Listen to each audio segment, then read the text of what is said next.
I'm going to call this meeting to order, and we are going to move down to Section 2, approval of the agenda. 2.1 is changes to agenda and approval of agenda. I need a motion to approve, please. Also move. Dr. Kelly makes a motion. Do I have a second, please? I'll second it. Second, Ms. Ivanchek. Any discussion? Hearing none. Excuse me. Ms. Gardner, how do you vote? Yes. Ms. Ivanchek, how do you vote? Yes. Dr. Kelly, how do you vote? Yes. And I vote yes. The motion carries 4-0. So now we come to one of our favorite parts of the meeting, and that's recognitions. And we're going to start with 3.1. And this will be the recognition of the Peggy Gorday Bruner Award, finalists and announcements of the recipient. Mr. Chambers? Thank you, Mr. Bryant. And this is a special board meeting. And tonight we are going to be celebrating in a little bit of a different way, where normally we might all be together over at the Mattakele Art Center. But today we're here in the boardroom, and we're going to be celebrating some of the finest students that we have here in Okaloosa County. And we talk all the time how blessed we are to have amazing students. And now from each of our high schools, both of our K-12 schools, we have award finalists for the Peggy Gorday Bruner Award. And I'm just going to give just a little bit of a history. And we are also very blessed to have Mr. Bruner, who's here with us, who's going to be personally here to not only honor every single awardee, but also the overall finalist. The Peggy Bruner taught first grade in Okaloosa County for 25 years and was married to Okaloosa County School Superintendent Max Bruner, who held that office from 1964 to 1984.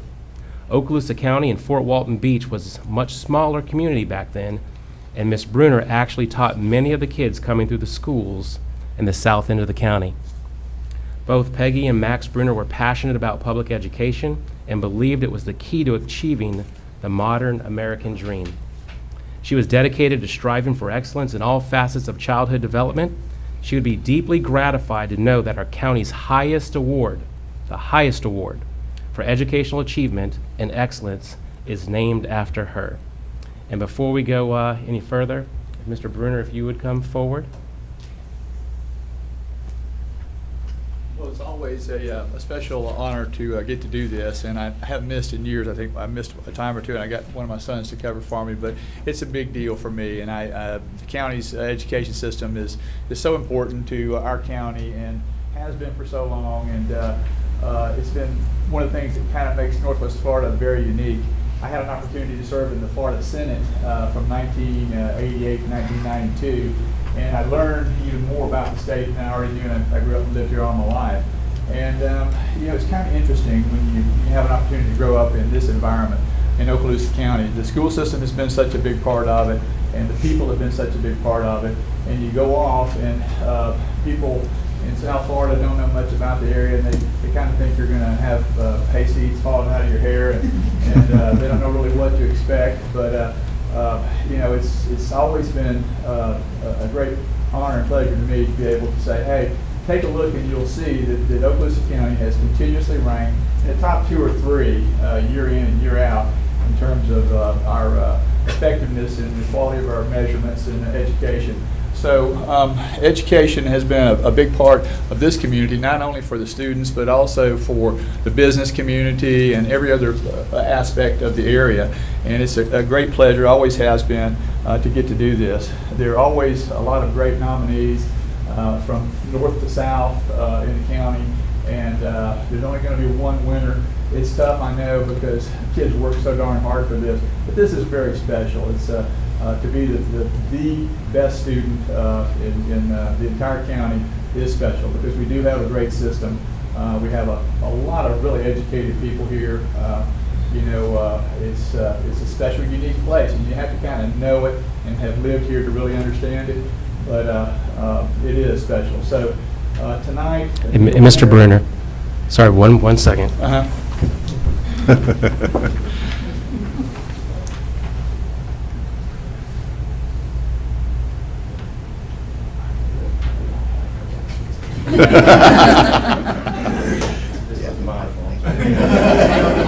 I always enjoy getting to do that, because every one of these nominees to be the best student in your school is amazing.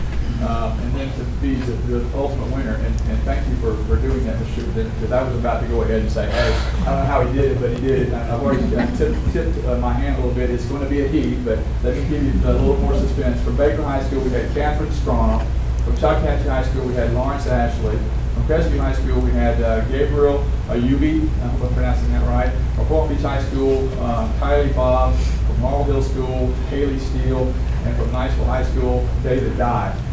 All of these nominees are just remarkable, and you should be so incredibly proud of you family members that are here in support of these people.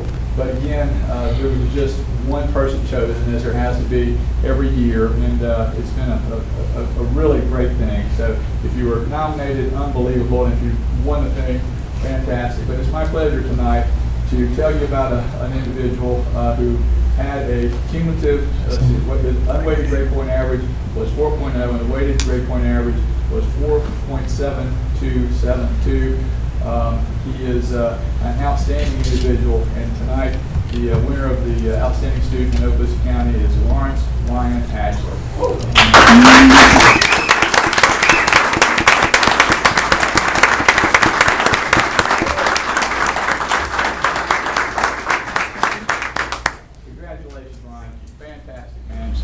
Luke's so looking forward to it, and he's got all kinds of credentials where he's moving into an engineering environment, and then hopes to take it on to be able to do something for special needs people, and for doing basically some work with people who aren't as blessed as many of us are in this room tonight. And so he has the compassionate heart to go with the outstanding brain and dedication to hard work that's been able to get him in this position tonight. And again, Ryan, fantastic, man. Congratulations. Thank you.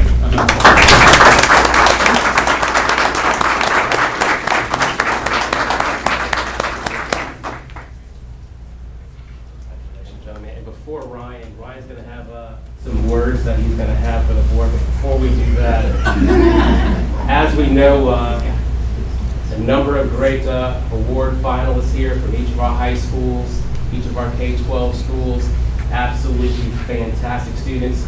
When you think about the GPAs at each of your schools and what it takes to rise above to that level is nothing less than extraordinary.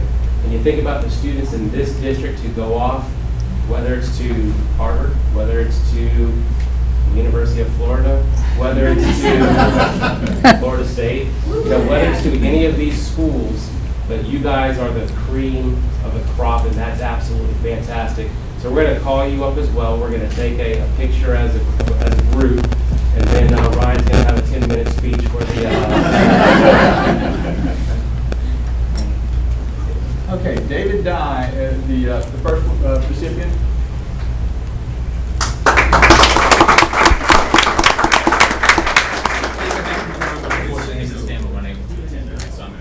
Okay, well, thank you so much. Niceville High School, right? Thank you very Okay, much. thank you. Principal Morello and Mr. Dye had the same GPA coming out of high school. I was the Yale guy. Okay, and the next one from Baker High School is Catherine Strong.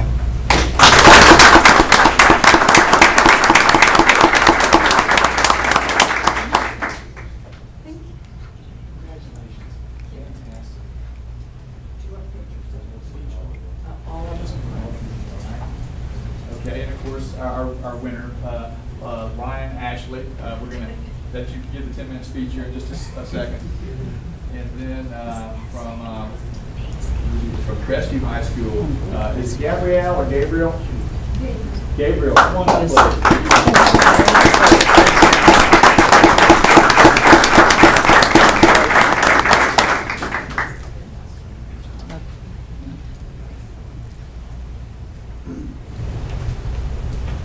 And then from Fort Beach High School, Kylie Bob.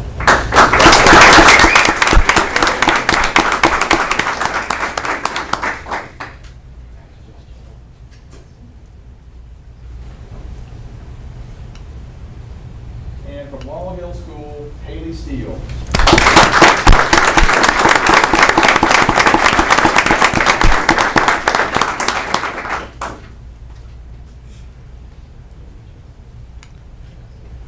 if the principals of, would also come up really quickly.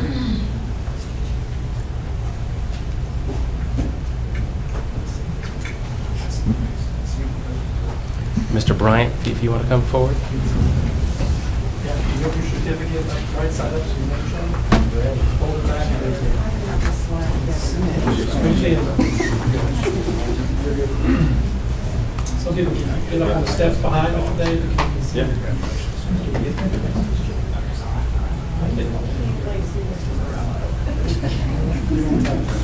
Slide a little bit, there you go. Okay, 1, 2, 3. All right, everybody's smiling. I'm gonna take a bunch in case somebody bleeds.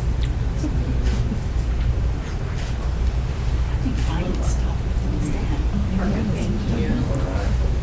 Students, if you stay up here in a second. Okay. Not you, Jerome.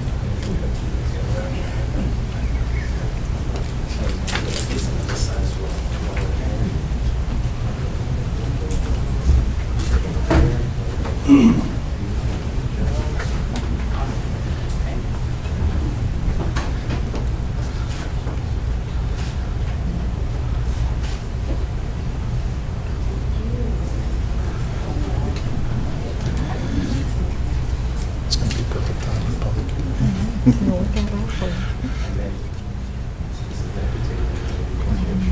So I'm passing again. The first two.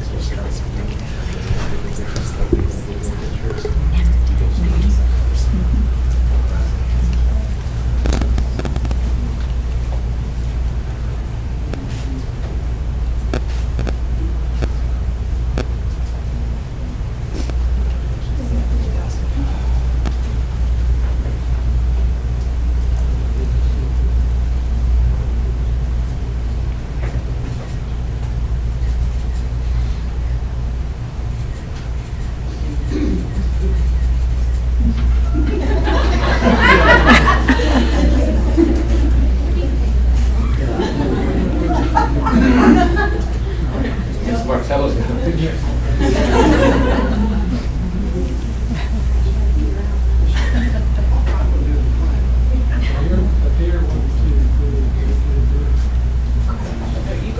I'll send it. Are you with? I'll text him, that's what I'm taking.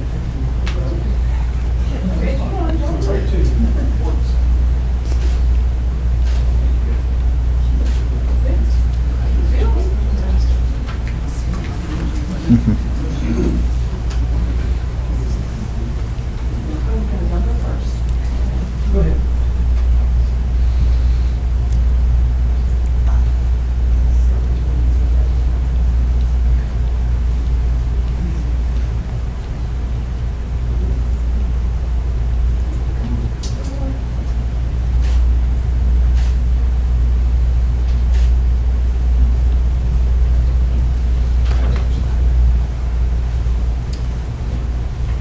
And Mr. Ashley also has this nice, I guess I call it a plaque, nice glass engraved award memorizing this occasion.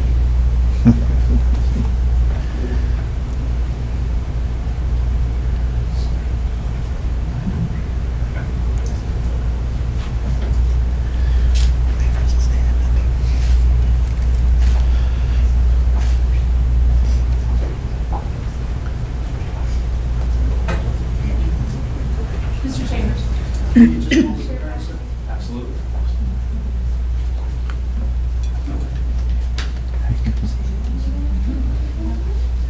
All you have to do is thank everybody for coming.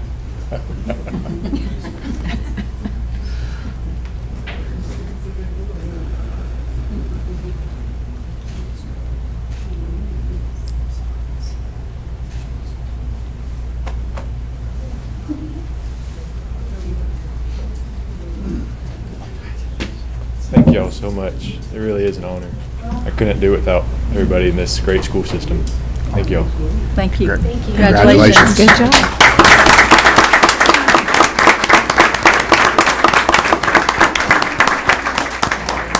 If I can get everyone on this side to exit out those doors over there, please.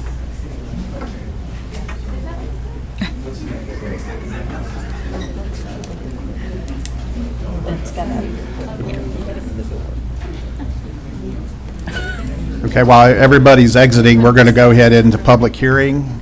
And board members, if you would drop down to section 17.1, public hearing for textbook adoption for elementary English language arts presented by Ann Flanagan, reading specialist, curriculum and instruction, and recommended by the superintendent for approval. Is there anybody from the public that is here to speak upon tonight's public notice? Hearing and seeing none, I need a motion to approve. I move. Ms. Ivanchek makes a motion to approve. I need a second, please. I'll second. A second by, gosh, Ms. Gardner. no, I got that. It He's just, got his Miss names. Gardner, thank you. Just helping. Just one of those nights. Yep. So we have, so any discussion to this particular item?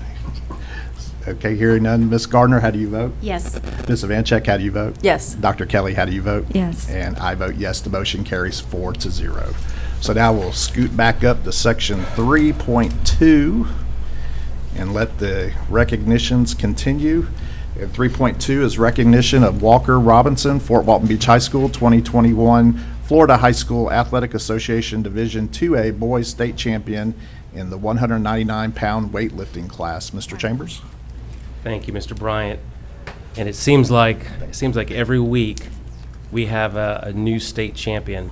Yep. And if you think back over the years, the strong likelihood of actually having a state champion in a school district is not something that happens every day. So to be a state champion, the very small percentage of athletes are able to achieve such an honor. So to have that is just a huge distinction, and again, a huge honor. And we have with us today Walker Robinson, student from Fort Walton Beach High School. And I'm going to read just a little bit of information, and then we're going to have Mr. Spolsky come on up, as well as Coach come on up and just give a little bit of information about Walker. And then Walker, you'll have a 15 to 20-minute speech detailing your life's goals and where you'll go after high school, all right? So Walker is the 2021 Boys Class 2A State Weightlifting Champion in the 199-pound weight class. He did a total of 710 pounds. He benched 375 and lifted 375 in his clean and jerk. He is a two-sport athlete at Fort Walton Beach High School, where he plays football as well. He'll be signing to play football for the University of Western Carolina. Walker is coached by Coach Pulliam, who has been with Fort Walton Beach since 2018. And again, what an honor to yourself, to your family, and to Fort Walton Beach High School. So fantastic. If you'd come on up, and Mr. Spolsky and Coach, if you'd come on up.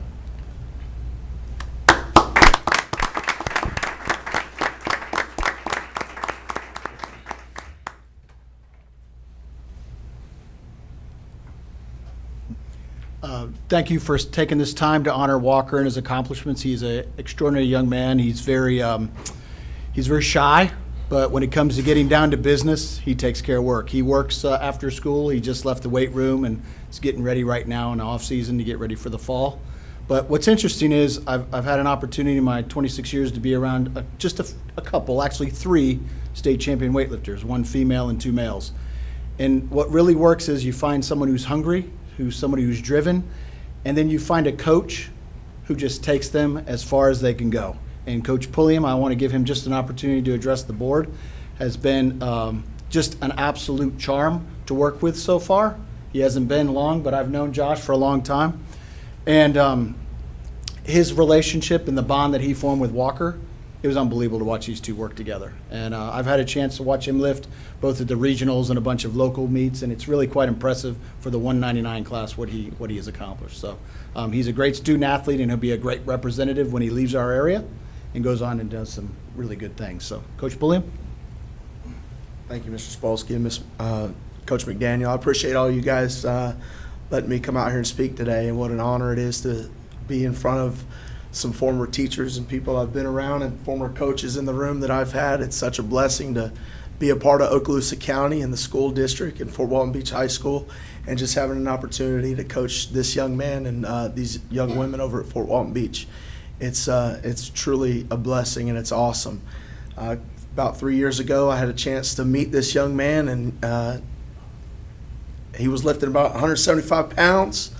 He'll deny it, but I saw it firsthand, and now that sucker did a great job pushing 710 pounds as a total and almost had a state record complete throughout the whole state. And he was, pound for pound, the strongest young man in the state of Florida when you look at all the numbers. So Walker is an outstanding young man in the classroom as well as on the football field. He was a field general and a coach for us out there as he would come off, and it was just it's very refreshing to be able to come up and speak about young men and women like this and to be in front of you all. So once again, I just want to thank you so much for allowing us the opportunity to represent Walker and Fort Walton Beach High School. Thank you so much. Thank you. Thank you. If y'all stay there, and if Ms. Gardner, if you join me. Sure. I just want to say thank you to Coach Pulliam and Mr. Spolsky for the kind words, and thank you for letting us come up here. I also want to say thank you for my parents and my other coaches who helped me push to become a state champion, and I'll make sure to make this whole area proud whenever I go on to the next step. Walker, Nice. would you like to know a secret about Coach Pulliam? Sure. He is a Yes. former student of mine. I've known him a long, long time. And let me tell you something, the main way I know him is that he was actually a sports reporter on the school newspaper at Choctaw that I was the advisor. So he can write about sports as well as coach it. So you Yes, might ma'am. want to check out some of his articles sometime. So Okay, I'll have them show them. congratulations. Thank you. Thank you, Ms. When he poses, he needs to do that little number like that. He needs to go up there and do that little number. He's got some big guns. Huh? He's got some big guns.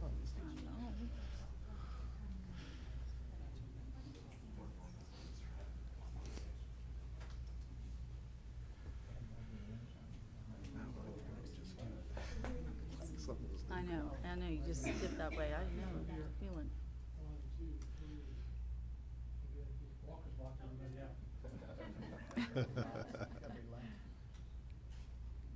Awesome to recognize kids like this, awesome, especially this year. Appreciate all of you. Thank you. Thank you. Congratulations again. So, Mr. Chambers, in the future, when we have weightlifters come in there, we probably need to have them pose like this so we can. Absolutely. All right, so now we're going to move to section 3.3, recognition of Choctawhatchee High School Indianette Dance Team 2021 Universal Dance Association National Dance Team Championship first place gold medalist, small varsity game day division. Mr. Chambers. Thank you, Mr. Bryant and board. I remember a couple years ago, I had the fortune to watch the Choctaw Indianettes dance, and I'll never forget the memories or in terms of the thoughts that I had after watching that, thinking that my body could never contort in such a way, but the way that you all danced then, the way that you all have danced now is absolutely amazing.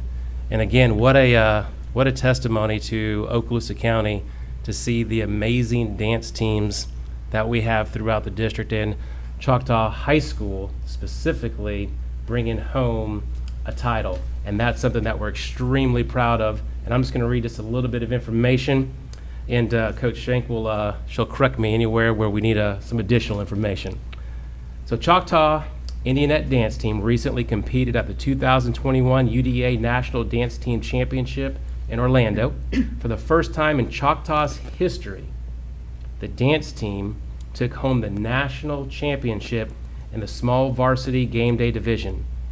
And you just stop there and you think again, all the work that you all put in, and those who aren't here with us today, all the sweat, all the probably literally blood, the tears, everything that you went through to get to where you are today is something that I know you're extremely proud of, and it's something that's going to set the stage for you going forward just in life in general, knowing that when you give your all, you can absolutely achieve it.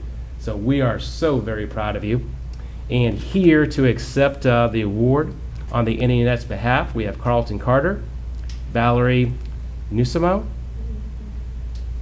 and Tatiana Barr. And Coach Shank and Ms. Heck, if you could also come forward, please.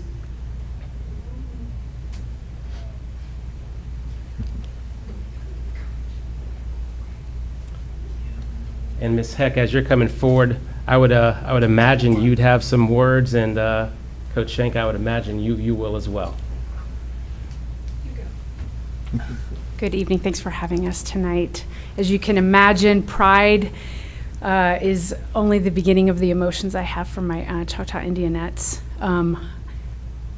They will probably not say this because they will, they're too humble to say that, but this is the hardest working set of athletes I have on my campus. My athletic director agrees with me. My head coaches of variety sports agree with me. They are tirelessly working. Their season started in June. It typically ends at the end of January or the beginning of February. And like many dance team and cheerleading teams, it extended all the way through the middle of April.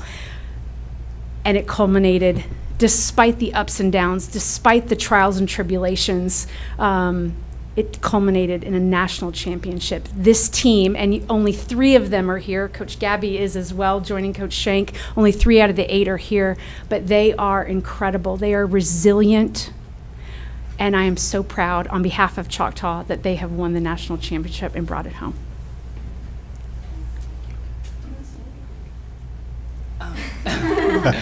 I just wanted to say that this team is such like a hardworking team, as Ms. Heck said, and being a part of this team for 4 years now has definitely shown me a lot about leadership and caring for a team and being a part of a team that like wants to be there and wants to work hard. And it's just amazing to actually like leaving now and going to college and being a part of that experience, and just looking back on the years and looking back on the routines. It's just amazing to see, and like makes me tear up every time talking about it, because I'm gonna miss this so much, and not being able to be a part of this will be sad, but it's also a bittersweet feeling. I just wanted to say I love this team so much. I've been on it for 4 years, and it's been one of the best experiences of my life, and it's taught me so much. And stepping on that floor and hearing our names get called for first place was probably one of the best experiences of my whole life, and I'm never going to forget it, and I'm so grateful that we're bringing it home for Choctaw. Okay. I would say, well, I agree with what they said, and I think it's pretty cool that as a sophomore and only being 15, that like my team won and that I got to be a leader for the team. And the best feeling for me when we were at nationals wasn't hearing like wasn't being our name being called, but after we got done dancing, as soon as we like got off the floor and we watched the video, like I already knew in my heart like that it was our best run, and no matter if we got last place, like I would have been so happy. And as soon as we got out of there and we go to see our parents, everyone took off like running like to our parents just to hug them. We had no clue what we were gonna place, but we were all so happy, and that feeling I will never forget. I'm good.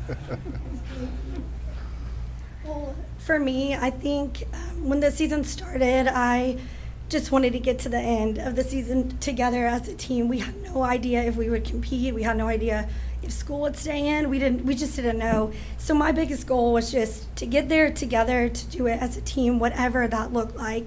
And this team far surpassed any goal that I could have set for them. And I think one of the most memorable moments for me, not just winning a national championship, that's for them, but I just remember them coming off the floor and wanting to thank every single person, and they got on FaceTime and they called their principal and they called their choreographers, and they didn't, a moment that could have been theirs was really shared with everybody. So we have been overwhelmed with support in the community, and I'm just extremely grateful for that. Thank you. And what's awesome is each and every one of you talked about team, right? And there's some of your team members that are not here today, but they're absolutely with you today, right? So Coach, if you would just read off the entire team so that way they can also be recognized. Okay, so first our captain, Carlton Carter, and our co-captain, Valerie Nusimo, Our squad leader is Tatiana Burr. We also have senior Abby Kincaid and freshman Jaden Davis, Kamoriana Jones, Jordan Royce, and Jordan Craig. And then also my assistant coach, Gabby Mitchell. All right. And we're going to take a picture. Okay.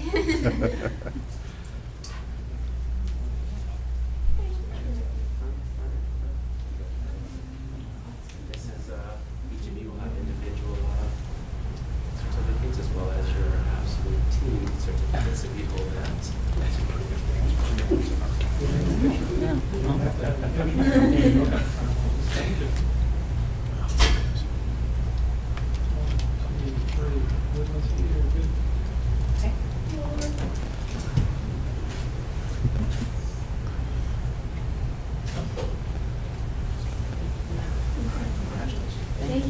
Thank you so much.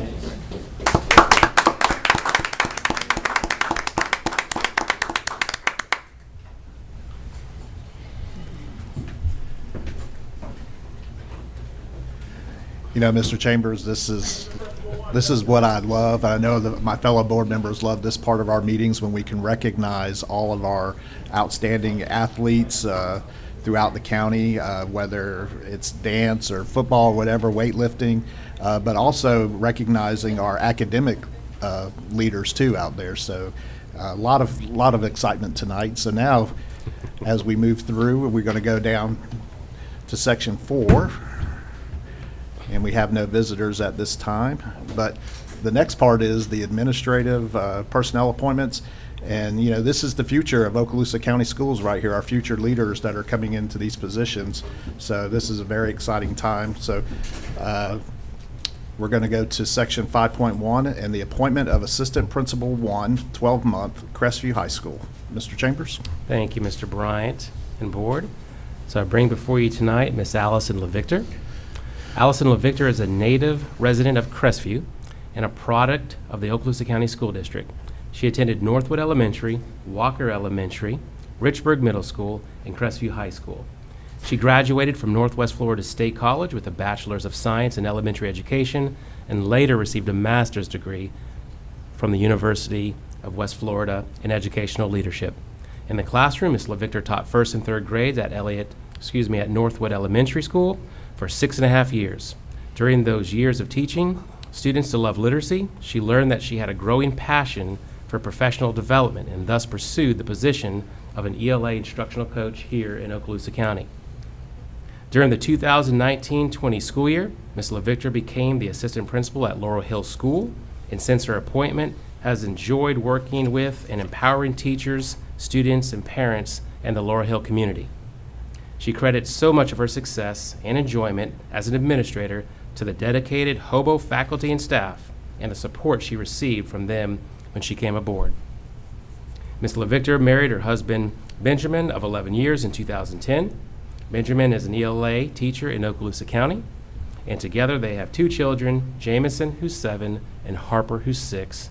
Ms. LaVictor.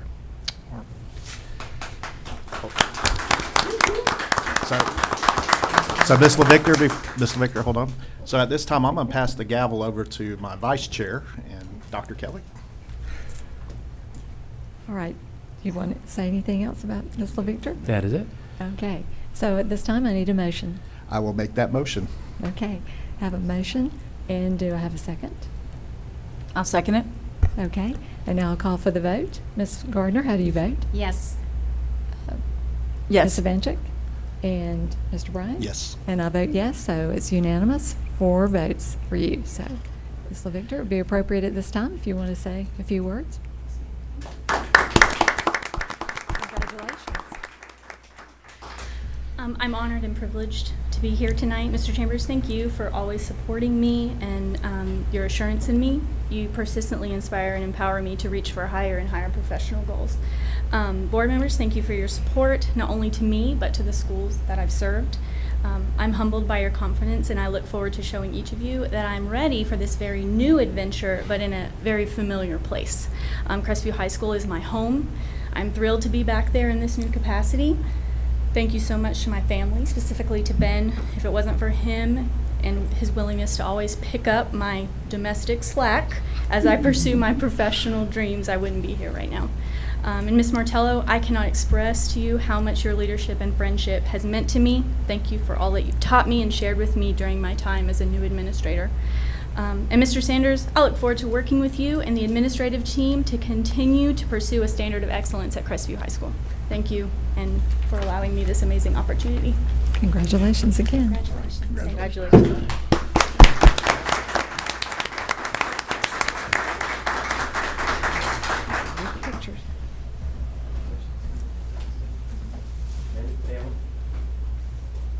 Ms. Martello?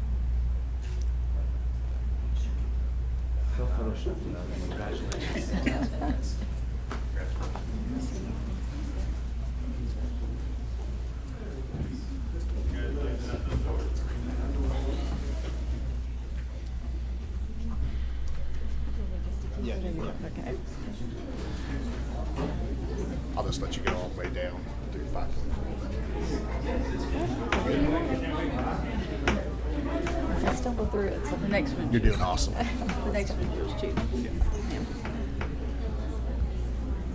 This is your night for people.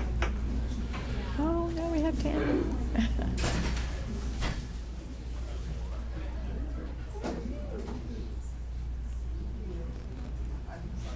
Whenever you're ready. Yeah. All right, we'll move now to 5.2, appointment of Assistant Principal 2, 12-month at Davidson Middle School, recommended by the Superintendent for approval. Mr. Chambers. Dr. Kelly, Board. And tonight, I bring before you Ms. Laura King. Ms. King is a graduate of the University of North Carolina at Charlotte with a bachelor's in elementary education. She began her teaching career in Charlotte Mecklenburg schools. She then moved to Goldsboro, North Carolina, and spent the next 3 years teaching second and third grade. Ms. King married her husband, Samuel King Jr., in 2004, and then moved to Okaloosa County in 2005. She has been fortunate to teach at Oak Hill Elementary, Valparaiso Elementary, and Riverside. Always looking to grow, while still teaching at Riverside Elementary, she earned her master's in educational leadership from the University of West Florida in 2014. She has also earned her specialist degree in curriculum and instruction in 2016 while pursuing her doctorate degree here currently. Moving closer to her goal of administration, she decided to apply for the assistant principal position at Plu Elementary, where she has spent the past 2 years working and training under her mentor, Ms. Tammy Matz. Ms. King is very excited to have the opportunity to transition from a Plu Panther to a Davidson Panther. She is honored and feels very fortunate to be able to continue to grow as an educational leader under the guidance of Ms. Holly Tu. She is appreciative of the continued support from family, friends, and her Plu family as she pursues the goal of furthering her leadership experience. Ms. Laura King. Okay. I need a motion. I need a motion. I will make the motion that we accept Mr. Chambers' recommendation for Laura King for assistant principal at Davidson Middle School. Very And good, I will Mr. Bryant. Second. I have a motion and a second. Ms. Gardner, how do you vote? Yes. Ms. Evanchik? Yes. Mr. Bryant? Yes. And I vote yes, so it's unanimous, 4-0. Congratulations, Ms. King.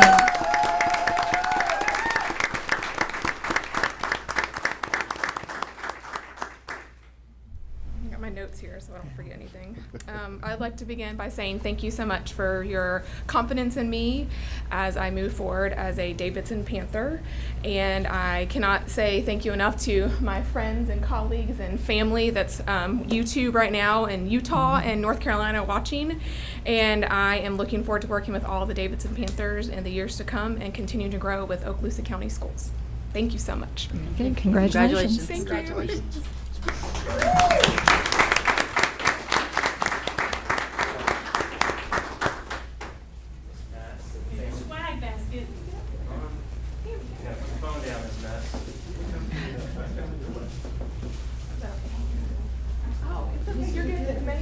Money change.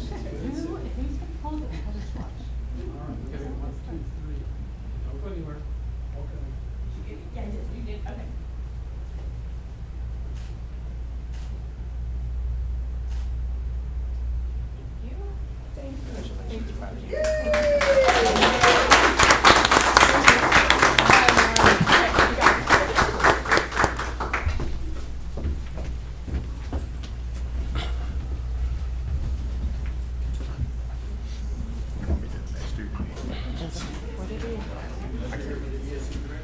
Whatever you're most comfortable. I'm comfortable. Good. You know, I always have heard Yes. Thank God. those and anything else you need, so I No, what it was, just like scratching my throat. I do that too. That's why I keep all this stuff. Okay, so we're going to move down to section 5.3, and thank you, Dr. Kelly, for the first two appointments there, filling in for me. So 5.3, appointment of Director, ESE, and Student Services. Mr. Chambers? Thank you, Mr. Bryant and Board, and bring before you tonight Mrs. Kathy Ard. Kathy Gates Ard is a product of the Okaloosa County School System. Mrs. Ard is a proud graduate of the University of West Florida, where she earned her bachelor's degree in early childhood/elementary education, a master's degree in exceptional student education in the area of specific learning disabilities, and an educational specialist degree in curriculum and instruction. She has also specialized in reading, where she earned a certificate from Georgia State University. Ms. Ard has served the Okaloosa County School District for 27 years. During that time, she has taught elementary education and worked as an ESE teacher in multiple elementary schools. Ms. Ard was selected to attend Georgia State University to become a reading recovery teacher and a leader for the Okaloosa County school system. After a year of living in Atlanta, she returned to the district to lead Reading Recovery, a specialized reading program for struggling students. Ms. Ard then became an instructional coach, working with elementary, middle, and high schools. In 2014, Ms. Ard became the assistant principal at Elliott Point Elementary. Ms. Ard was named the principal of Elliott Point Elementary in January of 2016 and has served as principal for the last 5.5 years. While at Elliott Point, her focus was to build relationships with all stakeholders and was committed to ensuring that all students learn to their maximum potential. Ms. Ard has 2 children, Trevor, who just finished his sophomore year at Florida State University. That's a great job, young man. And Kendall, who's in 10th grade at Fort Walton Beach High School. Miss Kathy Ard. All right. And with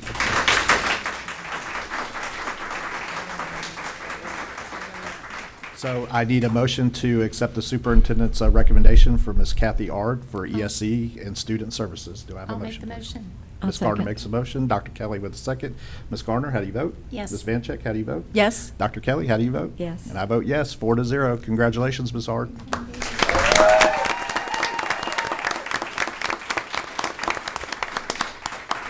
So I want to begin to thank Mr. Chambers for your belief in me, your support of me, putting the appropriate pressure to make me be an administrator that you feel ready to take over this new position in the district. I'm very excited for the challenge.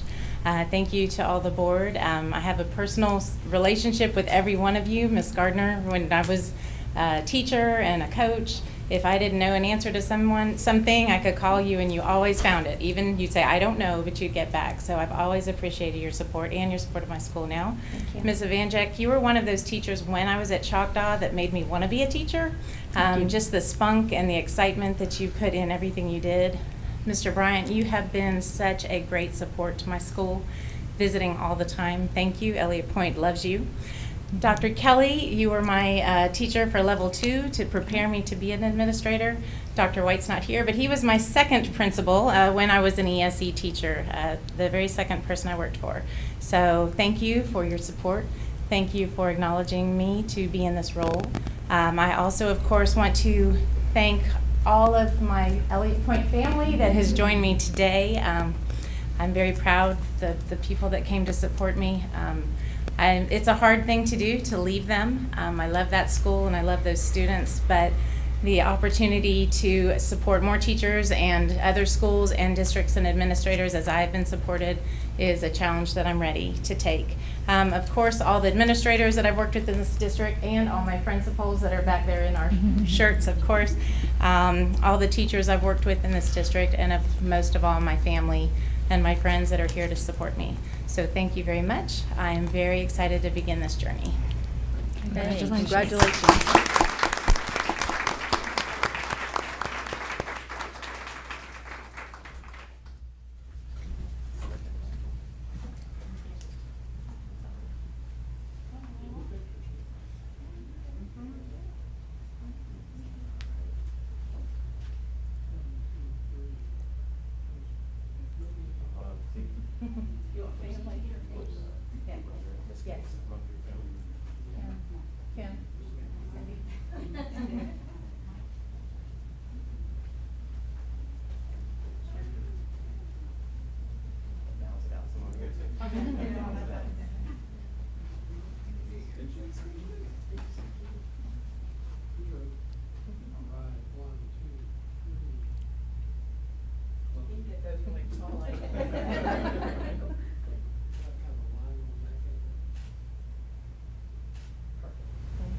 Thank you. Thank you.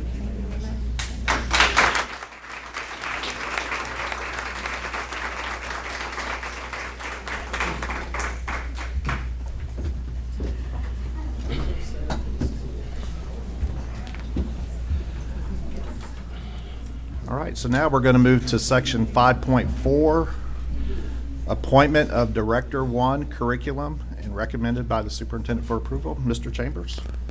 Thank you, Mr. Bryant Board. And I bring before you Ms. Tracy Lamb. Once she enters the boardroom. She's right there. She's here. There she is. After earning her bachelor's degree from the College of William and Mary, Ms. Lamb began her career as a high school science teacher in Yorktown, Virginia. In 2000, Ms. Lamb accepted a position at Richburg Middle School, where she taught science, worked with at-risk students, and piloted the STRIDE program. After teaching for 10 years, she earned her master's degree in counseling and psychology from Troy University.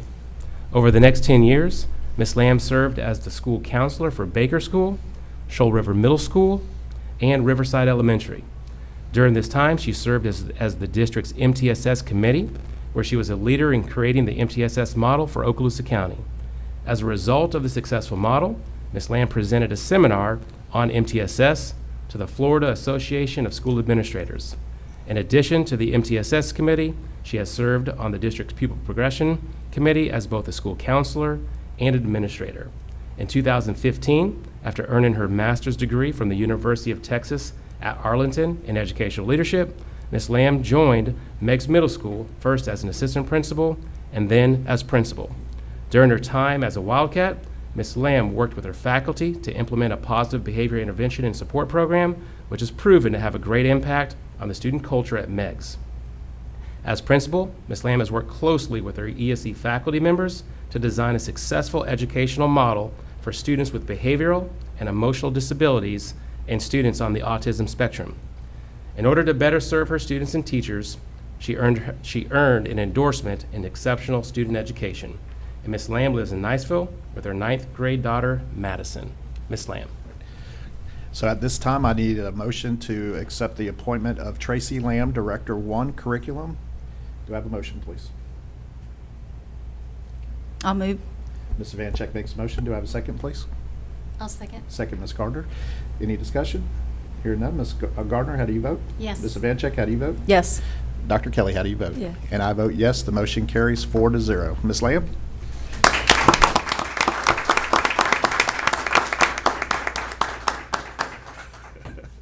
We got to let her speak first.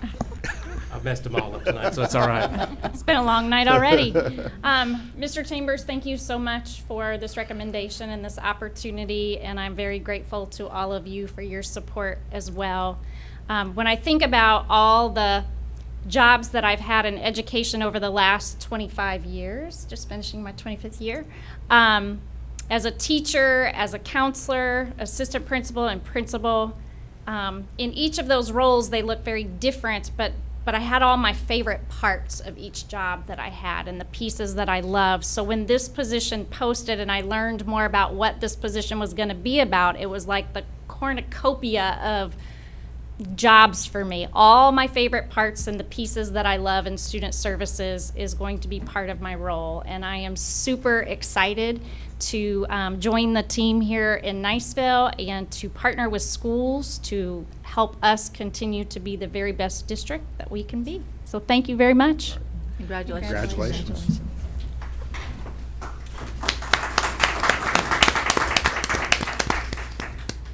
Miss Hackett, Miss Matz, if you'd also come forward.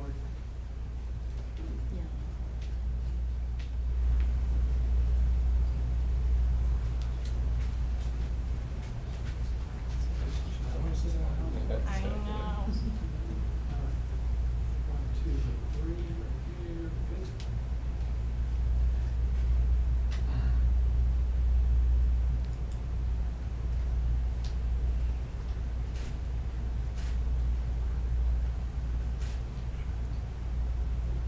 Congratulations.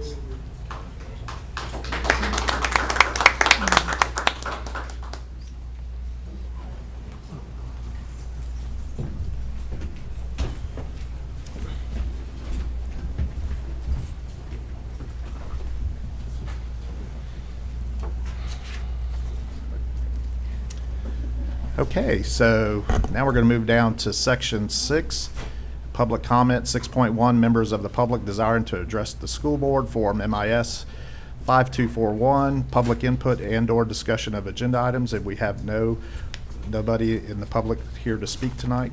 So section 7 was workshop only. So now we move down to section 8, consent agenda. 8.1 is the approval of the consent agenda. Do I have a motion to accept the consent agenda? I so move. Dr. Kelly makes a motion. Do I have a second, please? I'll second. Second, Ms. Gardner. Any discussion? Hearing none, Ms. Gardner, how do you vote? Yes. Ms. Savanchek, how do you vote? Yes. Dr. Kelly, how do you vote? Yes. And I vote yes. The motion carries 4-0. So now we'll move to section 9, Superintendent's Human Resources Recommendations. 9.1 and 9.2 are information only. So now we'll move to 9.3, out-of-field report for the 2020 through 2021 school year. I need a motion to approve. I move. Ms. Savanchek makes a motion. Do I have a second, please? I'll second. Second, Dr. Kelly. Any discussion? Hearing none. Ms. Gardner, how do you vote? Yes. Ms. Savanchek, how do you vote? Yes. Dr. Kelly, how do you vote? Yes. And I vote yes. The motion carries 4-0. 9.4 is employment separations. Do I have a motion to approve? I'll move. Ms. Gardner makes a motion. Do I have a second, please? I'll second it. Second, Ms. Savanchek. Any discussion? Hearing none. Ms. Gardner, how do you vote? Yes. Ms. Savanchek, how do you vote? Yes. Dr. Kelly, how do you vote? Yes. And I vote yes. The motion carries 4-0. 9.5, personnel recommendations. I need a motion to approve, please. I'll move. Dr. Kelly makes a motion. Do I have a second, please? I'll second it. Second, Ms. Savanchek. Any discussion? Hearing none. Ms. Gardner, how do you vote? Yes. Ms. Savanchek, how do you vote? Yes. Dr. Kelly, how do you vote? Yes. I vote yes. The motion carries 4-0. 9.6, employee transfers. I need a motion to approve. I'll move. Dr. Kelly makes the motion. Do I have a second, please? I'll second. Second, Ms. Gardner. Any discussion? Hearing none. Ms. Gardner, how do you vote? Yes. Ms. Savanchek, how do you vote? Yes. Dr. Kelly, how do you vote? Yes. I vote yes. The motion carries 4-0. 9.7, employee termination. I need a motion to approve. I'll move it. Dr. Kelly makes the motion. Do I have a second, please? I'll second it. Second, Ms. Savanchek. Any discussion? Hearing none. Ms. Gardner, how do you vote? Yes. Ms. Savanchek, how do you vote? Yes. Dr. Kelly, how do you vote? Yes. And I vote yes. The motion carries 4-0. 9.8, employee suspension. I need a motion to approve. I'll move. Ms. Gardner makes the motion. Do I have a second, please? I'll second it. Second, Ms. Savanchek. Any discussion? Hearing none. Ms. Gardner, how do you vote? Yes. Ms. Savanchek, how do you vote? Yes. Dr. Kelly, how do you vote? Yes. And I vote yes. The motion carries 4-0. 9.9, reinstatement, reimbursement of sick leave due to line of duty illness, injury, medical examination. I need a motion to approve. I'll move. Oh, sorry. Okay, Dr. Sorry. Kelly got the motion. Ms. I'll Savanchek get the got the second. Thank you. And any discussion? Hearing none. Ms. Gardner, how do you vote? Yes. Ms. Savanchek, how do you vote? Yes. Dr. Kelly, how do you vote? Yes. And I vote yes. The motion carries 4-0. So 9.10 is leave without pay. Do I have a motion to approve? I'll move. Ms. Gardner makes the motion. Do I have a second, please? I'll second. Second, Dr. Kelly. Any discussion? Hearing none. Ms. Gardner, how do you vote? Yes. Ms. Vancheck, how do you vote? Yes. Dr. Kelly, how do you vote? Yes. And I vote yes. The motion carries 4-0. 9.11, proposed district department reorganization plan. I need a motion to approve. I'll move it. Dr. Kelly makes a motion. Do I have a second, please? I'll second. Second, Ms. Gardner. Is there any discussion? I'd just like to say thank you. I believe that organogram was something I'd asked for, and I do appreciate it. It was exactly what I wanted. Thank you. Thank you, ma'am. All right, any other discussion? Hearing none, Ms. Gardner, how do you vote? Yes. Ms. Vancheck, how do you vote? Yes. Dr. Kelly, how do you vote? Yes. And I vote yes. The motion carries 4-0. There was nothing moved from consent, so now we'll move to section 11. And Dr. Kelly, I'll turn it over to you, ma'am. Okay, thank you. We did meet this morning for a little over an hour, and I'll give all of you an agenda. And rather than giving you the whole hour's worth, I'll give you the Reader's Digest version. I know you'll appreciate that. And just to recap on these 12 task orders. Task order 1, you may remember, is Niceville High School's roof. That is completed and out of warranty, still with no issues. Task order 2 is the district-wide school security upgrade project. Phase 1, the fencing, the work is completely done in Phase 1, with the exception of a couple of pedestrian gates that were added external to the original, and those were added after the scope of work was completed. Phase 2, which involved 11 schools, now we're into the sales tax money, and those signs will be erected shortly. Those have been effectively done with the exceptions of some fencing, specifically Silver Sands, Richburg, and Riverside. Mary Esther is 90% done. We're waiting on some casework and fencing. Antioch starts today. The fencing is done with just a modification in the front, and Shoal River is to start after testing, and the remainder are on schedule. Task order 3, Florosa's parent pickup and relocation. That has been made a little more complicated due to the base location and the traffic there, but it is on schedule. Task order 4, that's the Baker School kitchen renovation. You remember how proudly we shared those photos, and everybody still remains to be proud of and appreciative of the work done there. That is completed and is still in the warranty period with no issues. Task order 5, that was Choctaw Stadium. That is completed and is in the warranty period, the same as above, no issues. Plus, they also had the final inspection report, and that has been issued, so all good there. Task order 5 was Pryor's kitchen renovation. They have met with Mr. Anderson and the principal, and they walked around, and they're working towards a final plan for FF&E. Remember on the glossary I gave you, that's furniture, fixtures, and equipment, and a floor plan, and they are deciding when and whether to move that to a GMP. Refer to your glossary again, and funding is the only thing that's the determinant there. And task order 7, you may remember that we merged that in with task order 2, and we approved that in June of 2020. Task order 8, Kenwood Elementary School kitchen dining roof replacement, completed and in the warranty period with no issues. Task order 9 was repairs to Crestview Stadium, and those materials are ordered. All is scheduled to start after graduation. You may remember that we previously already completed the work on the press box, and the top 2 tiers which were concerned in that stadium have been blocked off for security and safety for graduation purposes. Task order 10, time and materials for the Bay Area Office emergency remedial efforts. That was completed and is in the warranty period, and per Julie this morning, no apparent issues. So that's all good. Task order 11, district-wide sales tax roofing projects. Edge is getting rained out. The work on that is getting rained out, and we really need about 2 good weeks or a good stretch of time of sunshine for them to get that done in an appropriate manner. Pryor will be next, Crestview after that, and Mary Esther to be completed in the summer. Task order 12 is the district-wide sales tax construction projects. The COP are the Certificate of Participation Projects. Remember your glossary. That is in the pre-GMP that we approved in February. They are working with a food service consultant from Atlanta for efficiency measures on those kitchen upgrades, and they've walked all campuses with the contractors. The scope has been nailed down on all but 2 schools, and that's just because of some more complications at those areas. And that gets us up to date on what we talked about at our more than an hour-long meeting today. And just one other note there that might be worthy for this group is that the next Citizens Oversight Committee will be meeting June the 22nd here.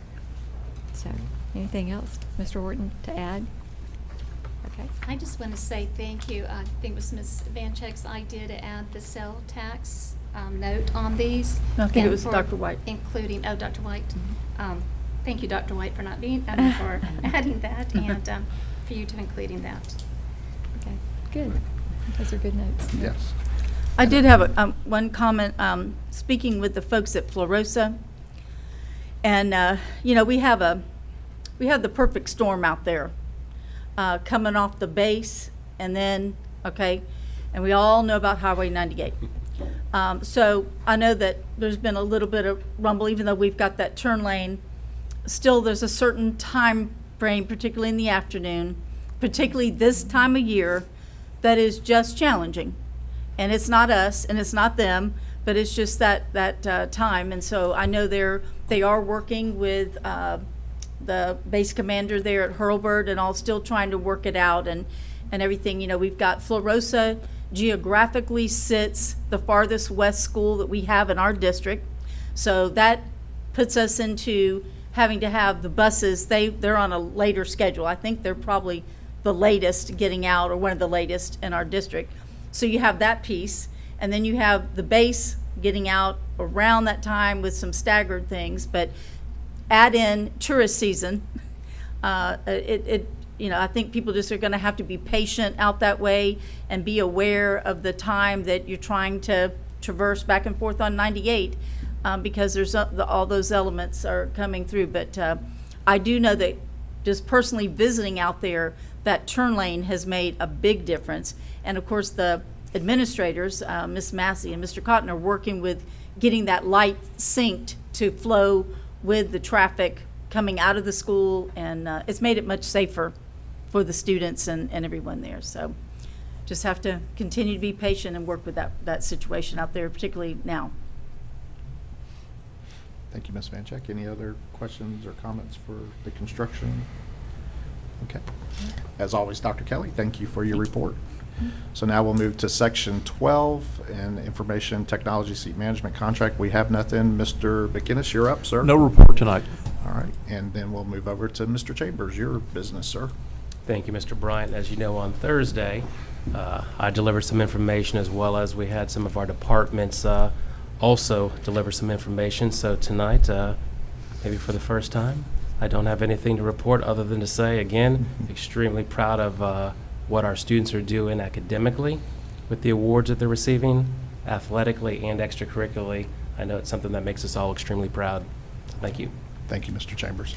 So now we'll move down to section 15, board members' announcements and requests for information. And item 15.1 will be a voting item. As Dr. White said in the workshop the other day, this is by law that we have to bring any type of travel request for a vote. So at this time, a school board member travel request, my attendance to the 2021 FSBA FADSS Annual Summer Conference, June 9th through 11th in 2021. And Mr. McInnes, I need to recuse myself from this vote. You're looking for a motion and a second to Okay, approve. so I just need a motion to approve. I'll make a motion. Ms. Gardner makes a motion. Is there a second? I'll second it. And Ms. Vanchek makes a second. So, Mr. McInnes, I just need to make sure, do I vote on this? There's no private gain to you here, so the board has to simply authorize your travel. Okay. So yes, you can. Okay, so Ms. Gardner, how do you vote? Yes. Ms. Vanchek, how do you vote? Yes. Dr. Kelly, how do you vote? Yes. And I'll vote yes, 4-0. And I want to thank you for representing us, Mr. Bryant, on this. So I think it's great that you're willing to give up your time and go down there and represent us. And is this Tallahassee, this one? No, where is this one? This one's in Tampa, and I think Mr. Chambers will be there too, if I'm not mistaken. Oh, good. That That's is the great. plan currently. That's Yes. good. Okay. And And I thank know, you. Yep. and I appreciate that, Ms. Vanchek. I know I've also volunteered to be a person that will introduce speakers and all that, so I'm really excited about doing that. Oh, terrific. Great. So, Okay, so now we'll move down to section 15.2, board members' announcements and requests for information. And Dr. Kelly, I know you're going to have a lot to say, so I'm going to let you go last today, but I'll start with Ms. Gardner. So. Well, I'll keep mine short. I agree with Mr. Chambers. These board meetings where we're recognizing our students and our new employees, they're always such a uplifting, bright meeting, and I just look forward to the next meetings we have to continue since it's end of the year, recognizing these students and all their wonderful achievements. Ms. Venture? Okay, thank you. Yes. First of all, we are still testing, so make sure everyone is aware that that is ongoing, and we want to support those students and the teachers as we go through this testing. We're having our My School Online MSO students come in and continue they test, and we've got that all worked out. So it's testing season. And it's challenging as we're heading into these last few weeks. I mentioned this Thursday, but I would like to mention it again in case someone didn't hear about this. It's not too late for students to register for a college and career fair that the Public Schools Foundation is hosting. I wish I had this as a student. This is fantastic. We have college information there, all about testing, how do you get into college. We have military recruiters, and we actually have local employers who are going to hire you on the spot for these summer jobs and so forth. It's a great thing on Saturday, and we have transportation all over the district. So whether you're in Baker, Laurel Hill, or in the South End and Central, we can get you there and get you home on Saturday. We're going to feed you. We've got lunch. We have breakfast. We have snacks. We have everything to make it, and we have a lot of neat prizes that we're giving away. So I'm very excited about it. I will be there. So I would like to invite all students, high school students, to please register for this. It's very easy to register with Eventbrite. Ask your school counselor. They all have information. I know the counselors are real busy trying to see who's graduating and all that, but get the information, and please attend this wonderful opportunity that we're having this Saturday. Thank you. Thank you, Ms. Vanchek. And thank you for the foundation, too, for providing that transportation. I believe y'all are actually funding that. Yes, right? we are, which is great. All right. All right. And Dr. Kelly. Okay. Well, first, I just wanted to say how impressed I was with all the student athletes who came. Not only were they exceptional athletes, but they spoke very well, and they represented themselves well in their schools and their families. So I thought they deserved a kudo on how well they spoke. And as a former speech teacher, that's important. So, of course, I have to talk about the Niceville Eagles, who racked up another basket full of wins this past week. So congratulations to our Niceville High School Eagles boys track and field team. They are the 2021 4A state champions. Awesome. And congratulations to the team and coach there. And the girls team was a state runner-up in that same competition, only by 3 points. So they only missed being the winners by 3 points there. And then secondly, the boys took third in the state for pole vault, and the Niceville High School Eagles girls pole vaulting took second, third, fourth, and fifth in the state. I mean, how does that even happen? But they did. So what a wonderful way to finish out the sports season, this particular athletic season. So way to go, Niceville Eagles. That's great. And I do have one last thing to say that's important to me particularly, and you've heard me mention this before a couple of times. It's an item that I think is worth mentioning in a little bit of depth. You remember my concerns about obtaining a master plan, and as we look forward to consolidating our personnel efforts and getting everybody under one roof here centrally, bringing all those people from our other two campuses. I just remember from previous administrations how it seemed that we did things in a rather piecemeal fashion, that we added an office here, or we divided a conference here for 2 offices, and nothing seemed to be thought out for the long run. So it seems important to me that we do a well thought out plan that considers the safety and security of our staff, as well as I think it would be more efficient and serve you better and your vision for the future if you had a thoughtful plan for placement of space and locations around you with your vision and to align the people that you need near you to accomplish that vision. And so with all of that being said, and knowing how I feel it's important that we have a master plan, do you have any update or has any movement been made towards that achievement?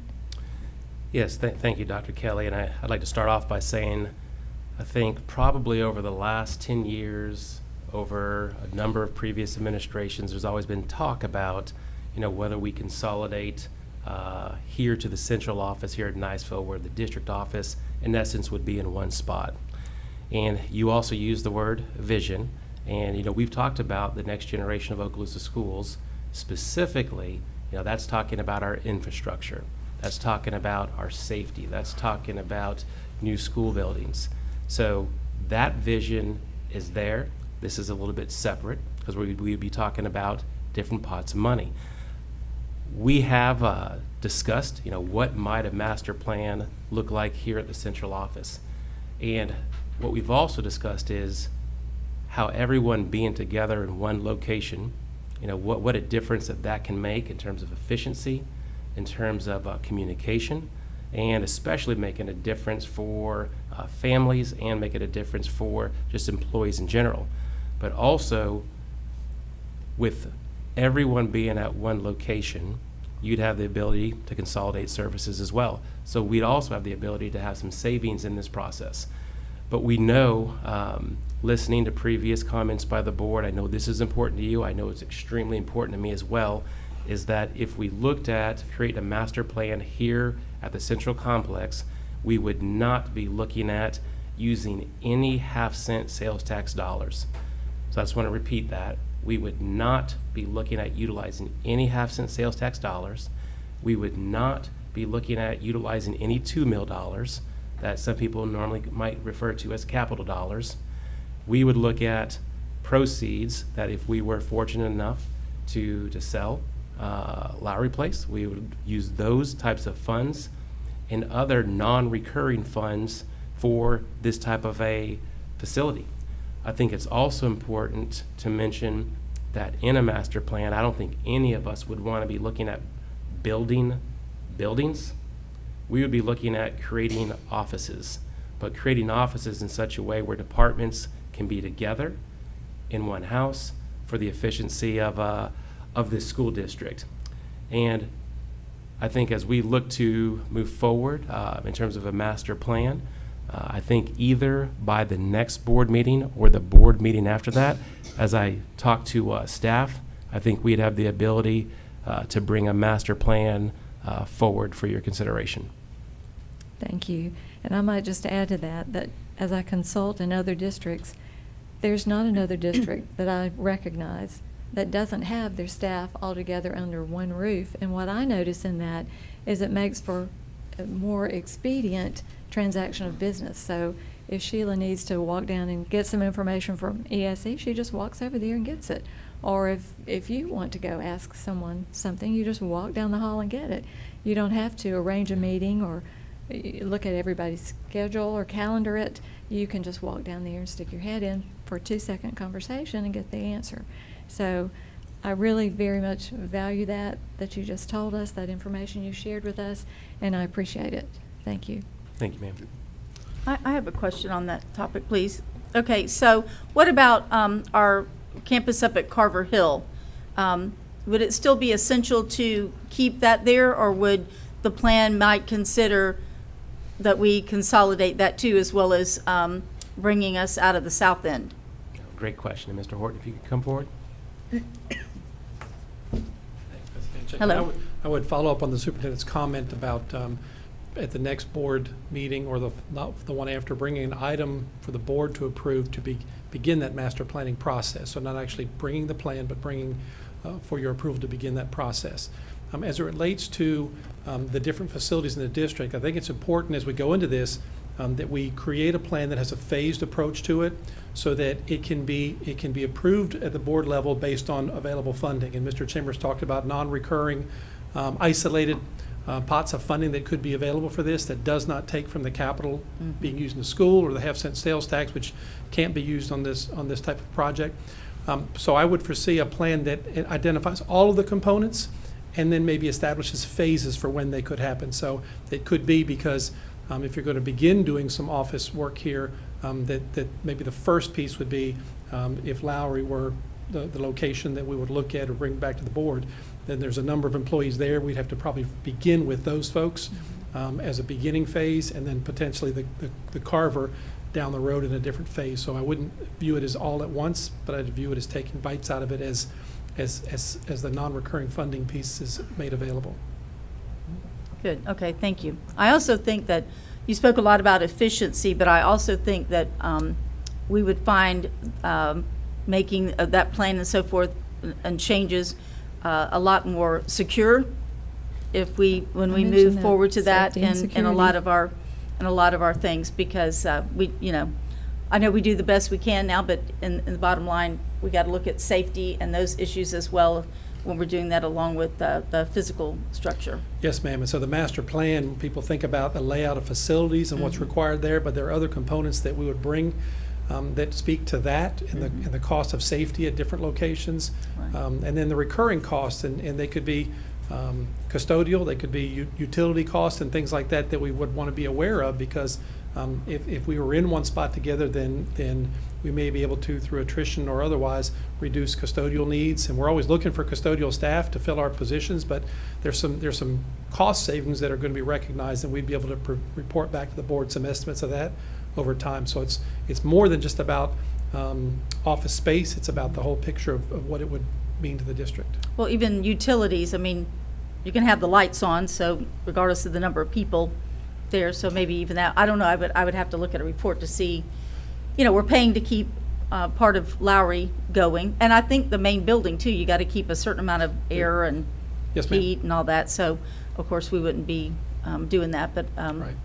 ultimately if we're moving all the people who are working here, then, it should save on some utilities, I would assume.